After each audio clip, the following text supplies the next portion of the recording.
Hi, my name is DonGabor, and I've been a Learning Annex teacher for more than 25 years. And I can tell you it is the #1 most important thing that has influenced my career as an author, professional speaker, and consultant. And if you teach a class for the Learning Annex, the same thing might happen for you. In today's presentation, I'm going to tell you about how to open your class with a grabber and a bang. It's really important to start your class off in a way that's going to attract students' attention, and it's really easy to do if you follow one of these 2 or 3 or 4 examples. If you ask a thought-provoking question, like, what do you think would happen if?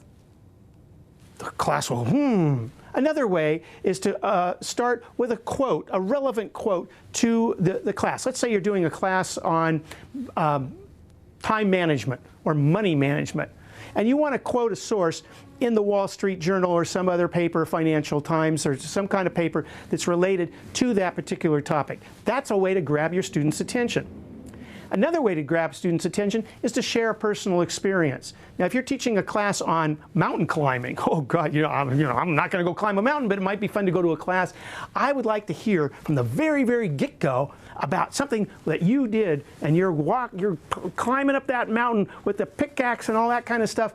Boy, that's going to grab my attention and the rest of the students too. And finally, you can grab your students' attention by citing some kind of trend or dramatic fact that's going on right in the world today. It's something that will focus people's attention and really get them to zero in on what it is that you're about to teach them, and that's what's exactly going to come next. Once you've delivered the grabber, now students want to know, well, what's going to happen in this class? And here's where you do this little training credo. It's called tell them what you're going to tell them. That means that you're going to actually say, in the class today, I'm going to show you how to load a camera, even though it doesn't have film, how to adjust the camera, even though it's on automatic, and how to shoot the best pictures with a digital camera that will make you seem like a professional. So when you tell them what you're going to tell them, that's sending the message that you have organized your class, you know exactly what you're going to cover, and the students like to know that. Now, when you also are opening up your class, you want to define the WIFM for your students. What's WIFM mean? What's in it for me? And in this case, me is what's in it for the student. The reason that this is so important is that people have different reasons to go take classes. Some people are pursuing a professional avenue in that particular area. Some people are just curious about it. Or some people are, maybe trying to improve their skills in a certain area and go up to another level in their career. So as you are presenting your information, you want to do it in such a way that helps students identify why it's going to be a benefit to them. And the reason that this is so important is it gives meaning to the information that you're about to present.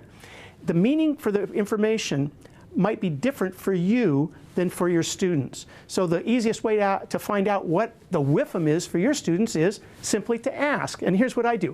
What brought you to the class tonight or today? What do you want to learn? Here's the subject matter, but what is it specifically that I can give to you that you can walk out of this room with that you didn't walk in with that's going to make you feel that your time and money were worthwhile?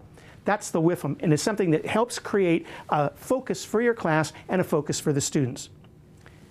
It's important when you begin your class to do so in a way that shows that you're confident in public speaking and that you're confident in front of a group of people who, let's face it, they are judging you. Is this guy or gal really credible?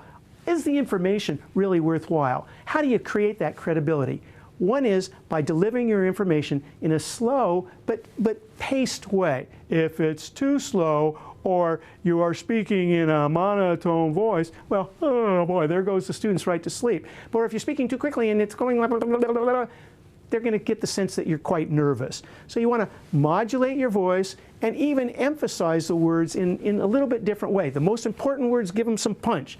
Some of the less important words you can gloss over. Another main point in terms of opening your presentation is be upbeat. Give your class all the energy and vitality and passion that you have for your subject.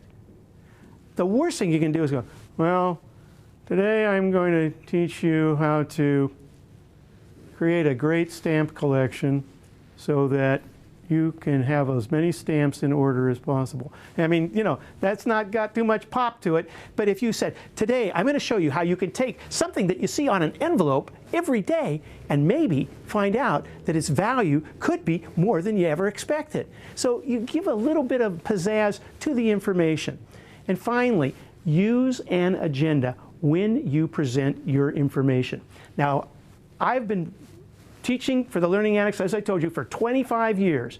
And to this day, I have an agenda written on a piece of paper for all the main points that I'm going to cover.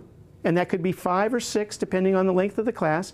And I even have the time that I use for each point. And the reason I do this is very simple. I want to keep on track so that I cover all my material in the given amount of time that I have. You want to present yourself as a credible and clear presenter, as a teacher for the Learning Annex. And when you use some of these techniques, opening with a bang, starting with some kind of a attention-grabbing opening that's going to really grab your students' attention and keep it, and then tell them what's coming, and do it in a way that has got vitality, energy, and some animation, right on schedule, and you'll be delivering a great Learning Annex class that they will enjoy and that you will show that you really are that expert in the field. That's it for now. See you next time.